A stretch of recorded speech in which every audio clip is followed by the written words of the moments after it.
All right, so thank you everyone for joining us today to discuss modern Britain. I'm just going to briefly introduce our two guests. We are joined by James Vernon, who is the Helen Fawcett Distinguished Professor of History at the University of California, Berkeley. And he will be in conversation today with Erika Rappaport, who is Professor of History at the University of California, Santa Barbara. And I am just going to leave it at that and then turn it over to them to have a conversation about the revised edition of his textbook, Modern Britain, 1750 to the Present. So, Great. Well, thanks, Amanda. And thanks everybody for coming. It looks like a lot of friendly faces, but or blank screens with friendly names. So I'm going to start by asking James a few questions and framing allowing us to use the book to talk about how we're teaching modern Britain in this day and age, except, and hopefully open up for discussion. There's a lot of very knowledgeable people, it looks like, in the audience. And so, again, I'll direct some of my questions to get us started, and then we'll open it up and then, kind of see where the discussion takes us. But first of all, I wanted to thank James for writing the first and second edition of the book, which has been very helpful for me in my teaching and thinking. Both my graduate students have found it very helpful too, to sort of launch into get the big picture, but with a not my favorite line in a textbook that you don't use is explaining change by saying the winds of change, like no explanation at all. And so this is really more than a textbook. I think it's really a synthetic reading of modern Britain.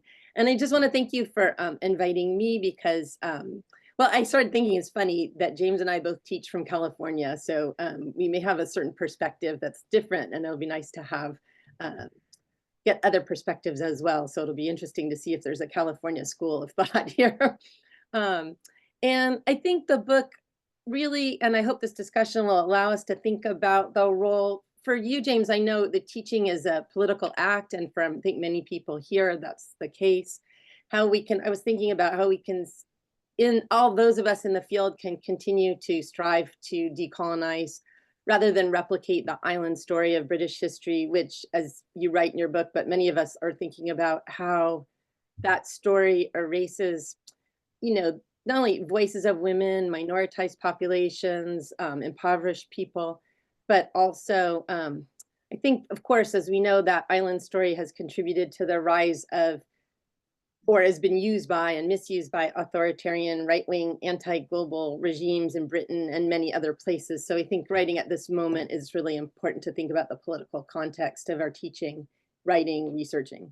So I'm going to begin by asking just a few questions about the first edition, and then, and then move to the second, and then especially address, as I said, implied, how we can research, write, teach British history in the midst of a global backlash against exactly what I just said, the inclusion of issues like slavery, race, empire, migration, anti-Black politics, of course, LGBTQ politics, gender equity, and now science, and actually just, humanities and history as a profession. So this is our really critical moment, I think, to be having this conversation.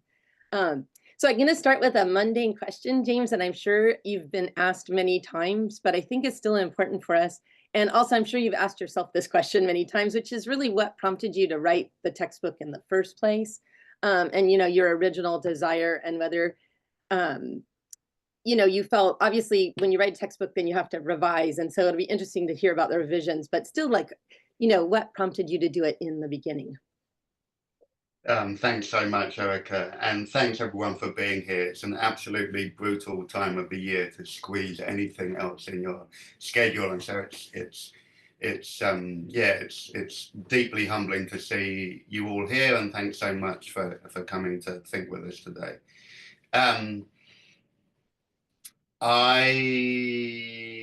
This is for those of you closer to the beginning of your careers than the end.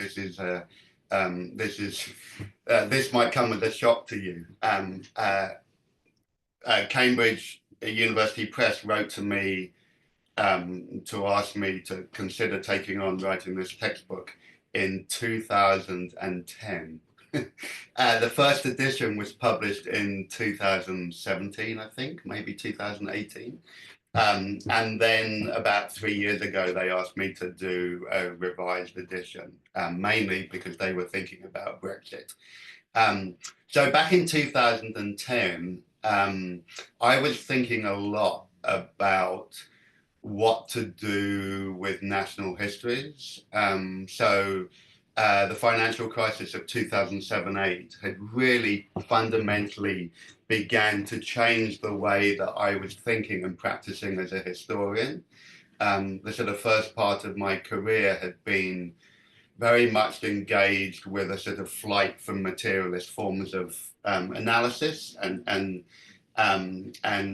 that financial crisis and the forms of austerity and the sort of unleashing of nativist nationalism that followed really made me want to return to thinking both about the grand sweep of historical change, but also thinking about a more materialist type of analysis. So fundamentally, I wrote the book to try and make use of the fact that I've been teaching for quite a long time, and I had a lot of material. I've been thinking about the history of Britain for a long time, and it felt like writing for a public of undergraduates was a really important thing to do. And then the political charge from it was, this was a moment when the idea of the nation had basically been captive to the right. And obviously that process has accelerated even further since then. So I wanted to try and think, how do we write a national history in the age when we're not meant to be thinking about national histories anymore? So how do you still tell a national history, but how do you tell a national history that recognizes the sort of its imperial and global formation, while at the same time, and this is really important to me, think about how you can retake the nation from the right. So what would be a sort of left history of Britain that would be usable in the present? So I think it was that convergence of both events, and the fact that, I'd grown old and been doing this for a long time, and I wanted to try and figure out some of the questions that I was thinking through at that point in my career. Oh, that's great. I'll return to some of those questions in a few minutes when we get to the second edition. But first, I would say not that old. Secondly, it feels like we've been teaching a long time. I was thinking, in your preface and in the book in general, now that I know personally a lot of your students, and I really wondered if you could talk a little bit about sort of your writing process, which I think, and the ways in which both undergrad and graduate teaching kind of inform the book, and the book, as I imagine, it feels as though your teaching has kind of, you feel it in the book, but you also note how several of your grad students contributed to the book. And I wondered, it feels to me like you see the textbook process as a kind of collaborative, generative process with your students, which of course in humanities we tend to not do. So I wondered if you could talk about that a little bit, because I think it feels both a very unitary, straight narrative, but also one that speaks to people I know that are in your life. Yeah, and some of them are on this this meeting, so I'd be really happy to do that. I guess, I think I dedicated the book to my teachers and to my students, and to me the line between teachers and students is really blurry, and I don't just mean grad students. I've had, I don't know how many thousands of undergrads I've taught at Manchester and Berkeley, but it's probably a lot, and I find undergrads are just so incredibly smart at identifying where you're not explaining something well, and urging you to think more clearly and to explain connections and change more effectively. So really, I think that the teaching of the survey class of modern Britain, which I hadn't done in Manchester, so I started doing it when I moved here in 2000, that developing that class was totally led by, well, not totally led, but really deeply informed by the students who were taking it. And this is where the California dimension, I think, is important, because, you know, I moved from a country where British history is the default history, where everybody understood everything that I said, because they'd been learning it since they were in primary school, elementary school, to a country where, to a state in a country that basically looked to the Pacific, not to Europe. And that made a real fundamental difference to the way in which I began to think about how to connect with them. So that's the undergrad stuff. And then, you know, the PhD students that I've worked with have just been, both in Manchester and at Berkeley, have just been incredibly important for my thinking and my work, and have literally opened my eyes to a whole set of questions and processes that I just wouldn't have thought about personally. And so this is where there's a I mean, you're right that a whole bunch of people worked on the textbook with me. And I think in some ways it would have been fairer to have published it not under my name, but as a sort of collective, because there is a thin line, I think, between plagiarizing the work of other people or reproducing it under your own name and having a sort of intellectual debt to those people. So I can see both Caroline Shaw and Penny Ismail on this call, and their work is present in the textbook. I refer to their books in the further reading, but I'm reusing their work for my purposes. And, you know, I genuinely haven't really thought about the questions that their work raised until they started working with me. So yeah, it's very much, to me, a collaborative exercise, and I hope it is a collaboration and not just theft. But I do sometimes lie awake at night worrying about what I've stolen from other people. Yeah, I think that's the nature of the textbook genre, you know, as we're trying to teach our students to cite their sources, and then the textbooks are, you know, not always doing that. It's really interesting. I've actually made that a assignment for them to think about.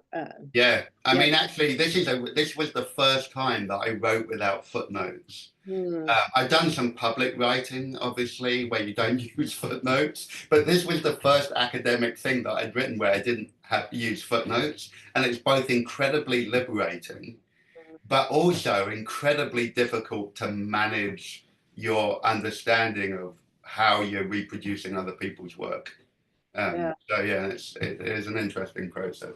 That's so interesting. And of course, I was thinking about the position of where we're teaching really does shape our students' understanding. When I started teaching at Rutgers when I was a grad student, teaching like deindustrialization was so easy. We just drove by these factories and the students came from those communities. And so, and then I guess I would say in Southern California, especially teaching consumer culture is quite easy, you know, so it just shifts. But so I think I want to turn to the second edition and some of the ways that you begin it. And I know probably most of you, it just came out, and unfortunately it came out just literally about a month too late for me to teach with it this last. I taught a survey of 20th century Britain in our last quarter in winter. And so I wasn't able to use it, but next time. But still, so I've been able to sit with the new version of the text, and I want to read a little bit from the preface to give people a little bit of a flavor of some of the themes and kind of way this version starts, that there's different themes that are sort of emphasized, I think, come out very clearly. So the book starts with the story of, you know, the Edward Colston being dumped in, you know, the harbor, and in general with the global Black Lives Matter movement and its English variant. And right off the bat kind of places England as not exceptional, but part of the move to nativism, anti-immigration, far-right politics that we see in Hungary, India, US, Brazil.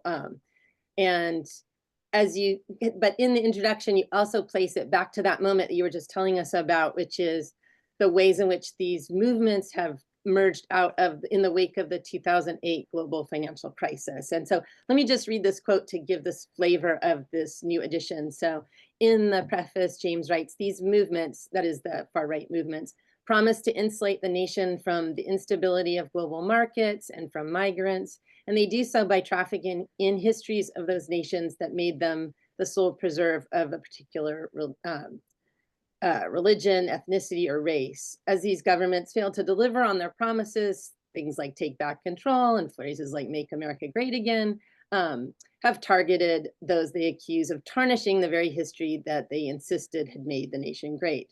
That is one reason why arguments about statues and the national past became central to the present culture wars. So what struck me about that and why I wanted to read it is, of course, you wrote those words before the last 100 days of the Trump administration. It was very prophetic. And of course, it really, I actually literally had goosebumps when I started reading that again, because it just spoke to me so much. And of course, will tell us why it'll be very important to be teaching this book. And British history helps us think through our present in the United States as well. So the kind of question, then the preface then kind of develops the ways in which this text, and especially the new edition, is part of an ongoing attempt to decolonize British history's, island story, and then focuses on, you quote David Cameron, like, what do we mean by that sort of more conservative island story, or what is Britishness? And you have that account by David Cameron, who described the story of British history as British values of democracy, equality, tolerance, and the rule of law, rooted in a national past that stretched 800 years. But then you have a kind of like, okay, I can deal with that. And then you remind us, though, that the British public pretty much believes in this story, because there was an opinion poll in 2016 that found that 44% of Britons, we've talked about this before, were proud of the British Empire. And 40%, of course, who voted to leave the European Union in the Brexit vote wished Britain still had an empire. So it's not just a top-down version of the state, and we can talk about similar situation in the United States. So then I wonder if you could talk a little bit about these kind of efforts to, what did you do in the new edition to keep undercutting the story of British exceptionalism and that British narrative? What did you integrate? Of course, the problem for a textbook is how long can it be? And then I was kind of curious of what you cut out as well.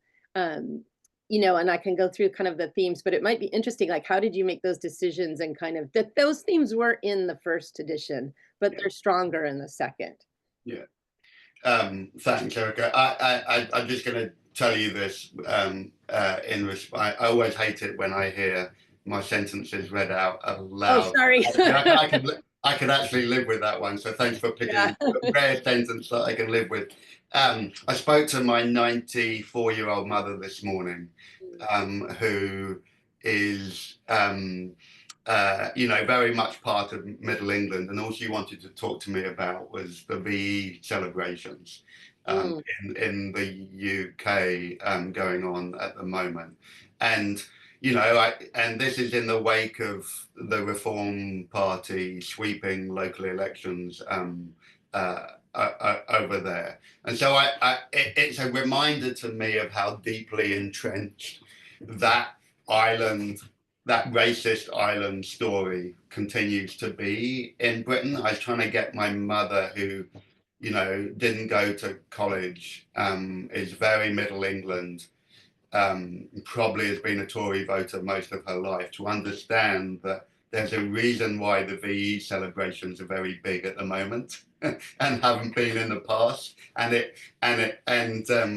I didn't succeed. It wasn't. I thought it was going to be a teachable moment, my 94-year-old mum, and it wasn't. So I think, anyway, those histories are still very much with us, and continue to shape not just the old generation, but the younger generation, particularly young white men who are turning to reform, just as that's happened with Trumpism in the US. So I think the question is, like, what did how did I sort of foreground different material for the second edition? I think that one of the things, and I'd be super interested in what folks think about this in terms of your own teaching, not my textbook. The thing that I had down in the first edition, I think, but not very well delivered, was the idea that I wanted to write a global history of Britain. That is to say, I think there's a, the sentence, for sort of soundbite sentence is that the world made Britain, Britain didn't make the world. And I wanted to show the way in which British history was the product of global processes that extended beyond the more conventional story that we know, which is the story of British imperialism and sort of inter-Euro-American imperial competition. So I wanted to sort of try and insist that things that I learned as a student at school and at college as a uniquely British story actually was always shaped by a whole set of processes that meant their histories were connected with other regions and other nations. And that's why I thought that Black Lives Matter was a great place to open, because it's a history that comes to Britain from the outside. It's about the mobilization of Black African students in South Africa wanting to decolonize their campuses. It's the story of peoples of African descent in the US mobilizing against the carceral state and police violence, and it comes to Britain in this way. So it's a product of that global history. So I wanted to try and make sure that those global processes were more foregrounded than they were in the first edition. And I also do something similar there in the epilogue in terms of thinking about the world history since 2007-8 and how the financial crisis, the migration crisis, the COVID pandemic were all global events that were impacted and lived out in Britain in particular types of ways. So that was one thing I wanted to try and foreground more. I have to say, I was just saying to someone actually this weekend that I think the book is a transitional book. I think it's a textbook that moves us on from the types of textbooks that I've had to teach with. That were much more of an island story, or at best an island story plus empire. But I don't think it goes nearly far enough. And I think that's just a limitation of where I'm at intellectually. And I think there's a whole bunch of people on this call who are going to be able to do a much better job of that in their classrooms and in their writing than I was. The other thing that I really wanted to foreground in this second edition that I'm thinking about a lot at the moment is the first edition really had very little about climate crisis, which is of course the other global crisis I write about in the epilogue. And so I've been thinking a lot about, and this was the last time I taught my British history class, which was about 5 years ago I began doing this, was thinking about how I would change, how thinking about the history of the environment and the planetary emergency would change the way that you would teach British history. So one of the things that's threaded through much more in the second edition is that set of questions. It's primarily focused around energy regimes and the transition to fossil fuels, first coal and then oil.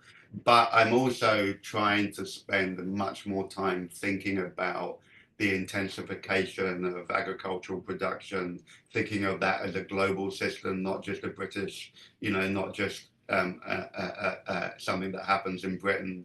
And I'm also trying, although I don't think I do a good enough job on this, partly because I don't think there's enough work on it, is thinking about the types of ecological degradation that Britons experience locally, just as much as they experience the problems of climate emergency. So that's something that, again, I think the book is going to be a transitional book, I hope, and that other people are going to be able to do much more work around that in their own classrooms. But it's an invitation. I hope it was written as an invitation for people to do that, because I've come to that way too late in my own career. Mm-hmm. Yeah, it's interesting because, as I said, I just taught, it's a survey of British history from including World War II, World War I to the present.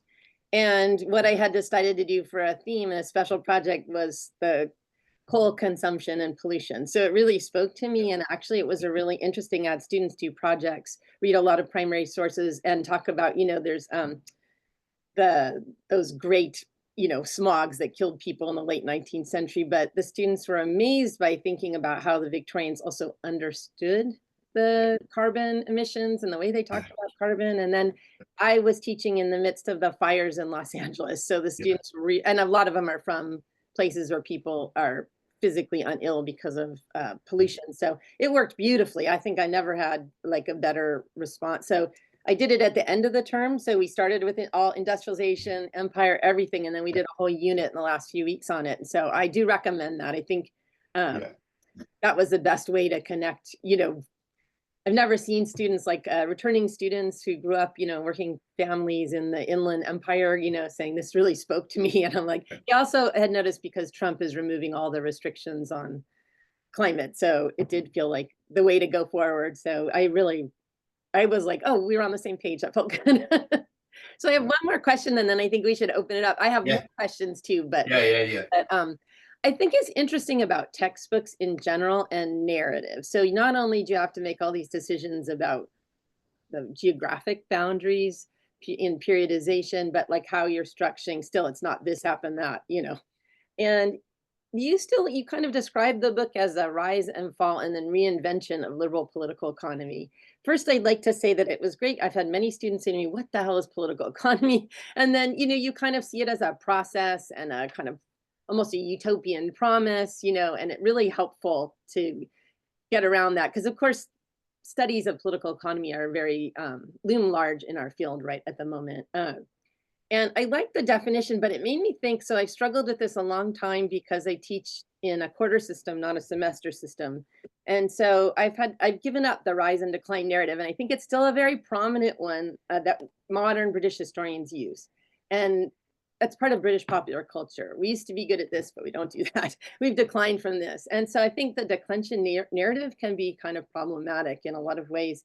And I wonder how you struggled with that, because you don't exactly do that, but it's still there a little bit. And I wondered how, then we could open it up. It might be interesting to hear how people narrativize their modern, if you teach modern British history in a kind of survey mode, how do you do that? That's so interesting, Erica. I don't think of it as being written in the shadow of a declension narrative at all. Mm-hmm. But I can totally see how it can be read in that way. I think the words that I use is the rise, fall, and reinvention. So fall seems to me to denote something quite different to decline. Yeah. And when I'm talking about the fall of liberal political economy, I'm talking about the ways in which people, it's partly that fall is a product of global economic processes, like effectively, the Great Depression in the 1920s and the 1930s. But it's also about the mobilization of anti-colonial movements and the labor movement in Britain. So I don't think of it as a decline. I think it's clear from my work that I hope it's clear from my work that I'm very much on the left. So at the end of liberal political economy for me is something to be celebrated. The criticism that I got actually about the first edition of the textbook was that it was too nostalgic about social democracy, and I get that reading too. So actually, one of the things that I did in the textbook was be really explicit about my critiques of social democracy, the way in which it was an imperial system, the way in which it was a system designed to fortify a certain type of patriarchy, the way in which it was a system that imposed a new racialized division of labor in Britain. So I tried to make that clearer. And the other thing I think I tried to do in this, which I think addresses your question a little, is I think that one of the ways that people read the first edition was thinking that when I talked about those transitions, like the beginning of liberal political economy, the beginning of social democracy, the beginning of neoliberalism, that I was writing about it as a type of rupture, as a type of distinct break. And I really have never thought of it in those terms. In fact, the thing that makes me most interested in the history of Britain is not that I grew up in that country, but that it just seems to be a site where different histories are constantly colliding. So I think of those moments of transition as being deeply uneven. You know, like at the moment, I'll give you a good illustration of this. I associate the monarchy with what I call the ancien regime.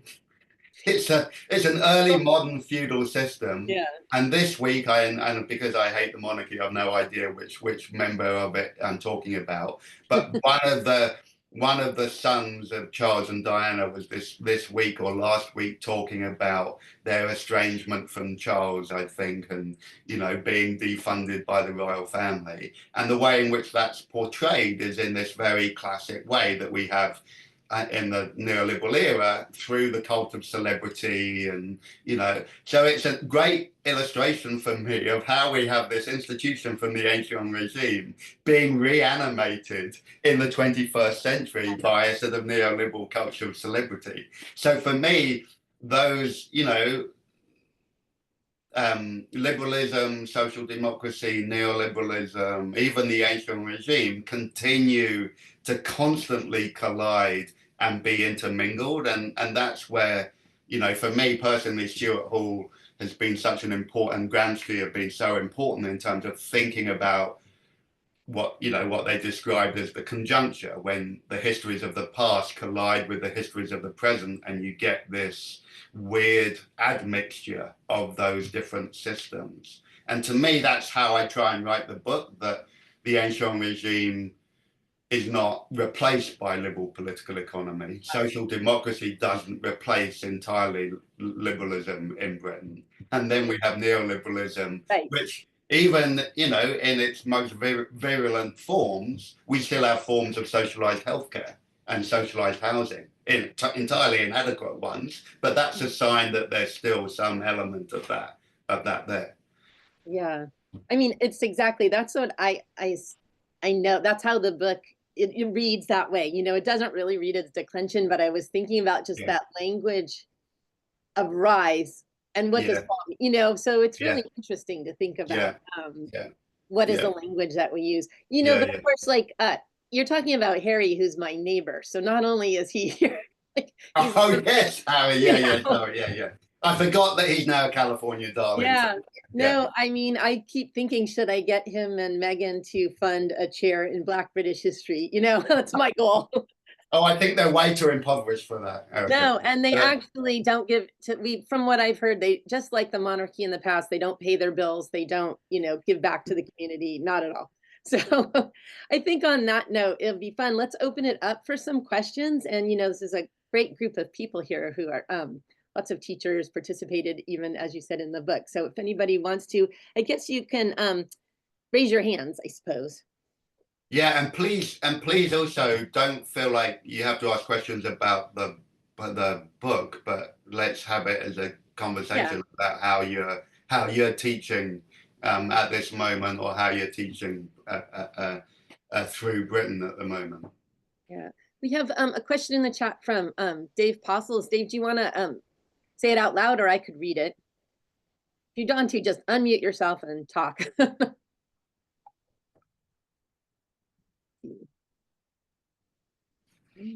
No, all right, I'll read it out. We see in the chat here, it says, as someone born in the late 1940s and lived on a council estate, I'm anxious about what is happening about class as a structuring category, and perhaps with a particular UK nuance. And I wonder if you have some words about this, and such as the movement from class to multiple subjectivities.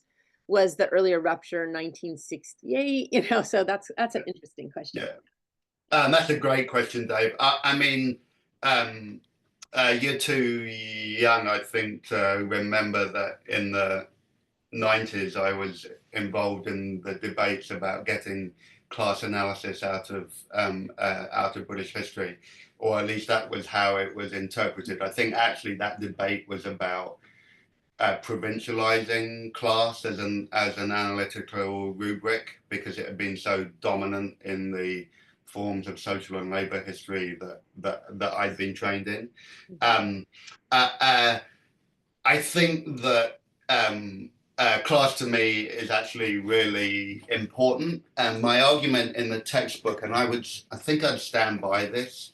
I'm still enough of a culturalist that this makes sense to me. I still do, but think that class isn't created just economically, that it's a category that is created culturally and politically too. And for me, people's understanding of themselves as working class or as middle class really is something that doesn't happen until the late 19th century. And I think the labor movement is absolutely critical in that step. The other thing that I try and write about in the textbook a lot is the forms of sort of class condescension that are built into the fabric of social democracy. I talk about the ways in which I talk about social democracy as a technocratic system as opposed to a democratic system, um, and um, and uh, and I think the forms of expertise that were mobilized to sort of build and engineer the welfare state had an enormous amount of class condescension built into them, so that the working classes were still treated as not quite fully human. Um, and the other thing that's absolutely critical to say here is that reformation of class that begins to happen from the 1950s and the 1960s onwards is a highly racialized process. So how the British working class was made white is something that I think is really important for us to grapple with at this moment. And it's partly a product of imperialism and begins, in the late 19th century, I think. Well, of course, you could say it begins before that with the distinction between slavery and industrial work. But one of the figures that I actually put in the second edition that I didn't use in the first edition is Robert Wedderburn. And I've been drawn back to his work in the 1810s and the 1820s because he was a Black Briton who very powerfully conjoined an analysis of slavery with industrial capitalism. So there were people thinking around these questions at that moment. But yeah, so I could talk forever about class, but I think it's a really important analytic.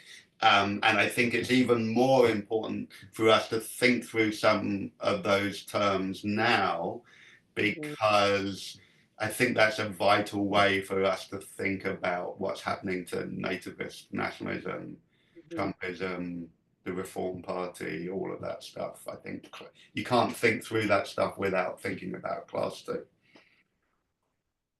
Oh, great. Other questions? Again, you can read. Oh, here's another one. So I'll just read them too from the chat. So this is from Sam has also got a question I can Oh, see. he does. Okay, we'll do Sam, then we'll go to the chat. Somehow I can't see it. I don't know. You try to do the raise hand if you can, because then my screen doesn't have everybody on it. But go for it, Sam. Great. Hi, thanks. Yeah, James, I used the textbook a lot while I was writing a new set of lectures this year. It's a great resource for me, so it's really great to hear you reflect on it. And I was wondering, this is kind of a self-interested question, but I've been thinking about the sort of what distinguishes a textbook from maybe a kind of synthetic narrative history that is sort of written for a general audience. And I guess I'm curious if you have any thoughts about how would this book look different if you had written it as a kind of, trade book instead of a textbook? And are there sort of, what would look the same and what would look different? And how do you think about kind of the textbook genre as distinct from a kind of trade book synthetic narrative genre that would sort of similarly tell a kind of broad sweep story of modern British history? Yeah, thanks, Sam. That's a great question. I think it's really, I mean, I've never written a trade book, and I don't think I'm interested in writing one, actually. To me, the public that's really important is the public in our classrooms, and rather than the public out there, so to speak. And I think that what's different about writing for the way that I wrote this as a textbook designed for students is I try to organize each chapter around trying to explain a story of change. So it's like literally a book that's written to try and teach people how to think historically. And that's because I work in an institution where the majority of people that I teach are not history majors. But even I think when I work with people that are history majors, they sometimes struggle to think that actually the discipline of history, the one thing that we do is think about change over time and its location. So that's what I try to emphasize. And then I literally use materials that I think is going to be helpful for instructors and teachers to use in a classroom setting. So we spent a lot of time trying to create, like there are these, I mean, one of the things I hate about textbooks is they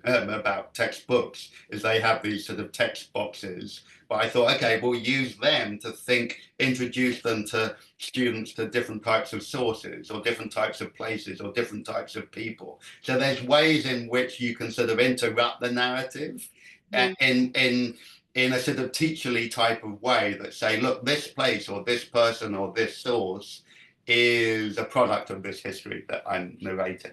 And then the last thing, and the publisher would love it that I'm talking about this, is that we created, and I say we because I work with a very brilliant PhD student called Calvin Paulson, and Calvin did a lot of the legwork for this. And a lot of the writing for it, but there's a website that accompanies the textbook that then introduces students to particular sources that they can use in research projects. So, I mean, like, there's no way you could do any of that stuff with a trade book. And I think actually, I teach this quite popular global history of soccer football class here, and people are always trying to get me to write a trade book around it. I actually am thinking that if I did anything with that, I've just finished my last semester of teaching, so it's like I'm trying to think about, is there an afterlife to these classes that I've taught? And I think if I did that, I'd be more minded to do it as a podcast than a trade book, because it has that same interactive feel, I think, in a podcast that you could have, that writing a trade book doesn't quite summon up for me. But I think all of it, I'm not trying to dismiss trade books, because I know now, it's the thing to do and you make more money out of it that everybody needs to do. It's just, it's never been a thing for me. I think they can be great, but it's not for me. I really love the way you just had that sentence about your public is in the classroom, and we forget that, and we're always being asked to be like reaching some mythic public outside of the classroom when we actually have this very important public right close to hand. And I like that. I'm going to use that in my next merit promotion there.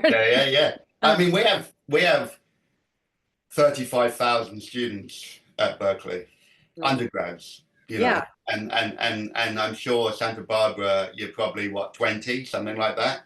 Like that, 25, yeah. Yeah, so I mean, yeah. That's a lot of people. It's a little city we have here. Yeah. Yeah. I do think also the mythic idea of the public as though they don't want to read actual monographs, which I found, I mean, many of you could talk about like the unexpected readers of your books that, show up. But for me, I feel like my career was an all-time high when a person in prison wrote to me about my tea book and read the review and asked for it. And we had a correspondence since then. And I'm like, he shared it with everybody in prison that of course, he said we have a lot of time for reading. So like, what is the public? And they like footnotes, and so I think that's really important. I mean, I can see that Amy's asked a question that Yeah. So let I'll me answer in a minute, but I just wanted to say one other thing about this is that around the time that Cambridge approached me, so back in 2010 to do this, was the moment when it was just before the sort of development of online education, and classes at Berkeley were podcast and made freely available on iTunes U, as it was then called back in the day. For you young people, that you might not even remember that era. But I was making my lectures publicly available, and I had amazing responses from people all over the world asking me questions and follows up. So yeah, I mean, I think what we do in the classroom can have a life beyond just the student as our public. Do you want me to ask Amy's question? I'll read it, and then so Amy says, oh, Dave, let me just answer Dave's quickly, because I've got a funny story about this. Dave is saying there's always Verso books, and my PhD mentor, who has retired but has written more in retirement than he did when he was working, and as published with them. I'll tell you a funny thing about Verso. So I'm writing this book about Heathrow at the moment, and Verso were interested in publishing it. And it went through the editorial board, and they were all super happy. And then they took it to the marketing department, and the marketing department said, yeah, it's an interesting book, but there's not enough people in it. So can you begin every chapter around human being? And I just looked at them, and those of you who've read my work know that I really struggle to put people in my books, because the whole point of my work is that we're products of historical processes that we have little agency over. Okay, dude, I'm not going to write a book that I'm not yeah. So yeah, not even Verso, Dave, is the answer to that question. So do you want me to answer Amy's thing? Yeah. So if you've read it, so go for it. Yeah. Yeah.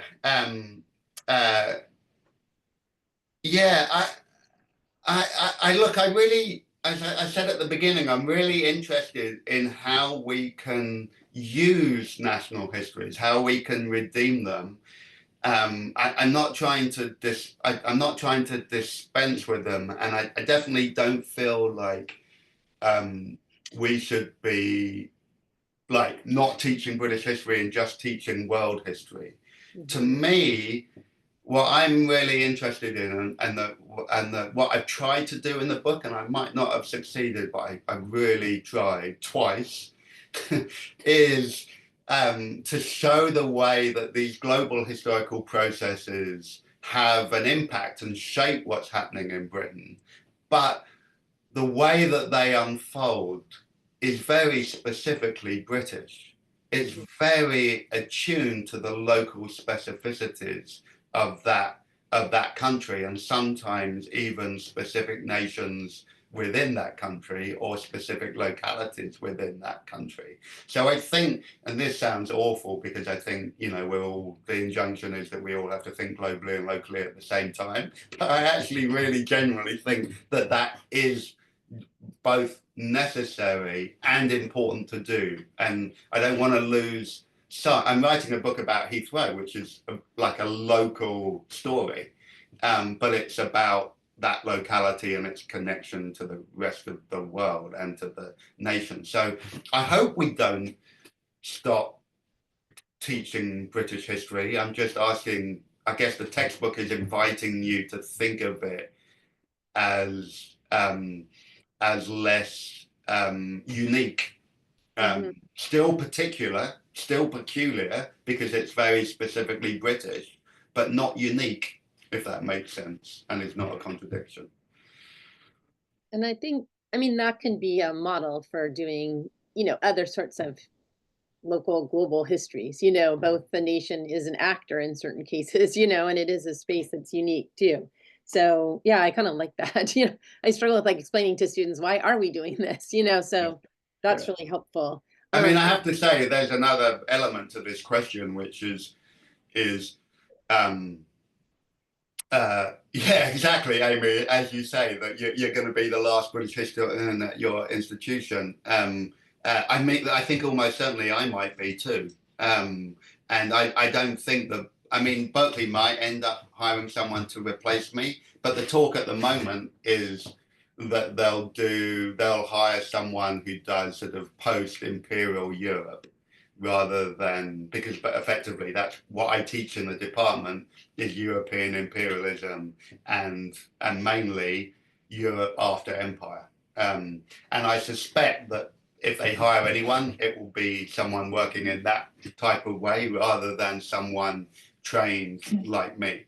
In fact, because I'm retiring and I've opened up my office for 2 years to get rid of all the books that are in there because, you know, sorry, my dog is throwing up on the seat here. But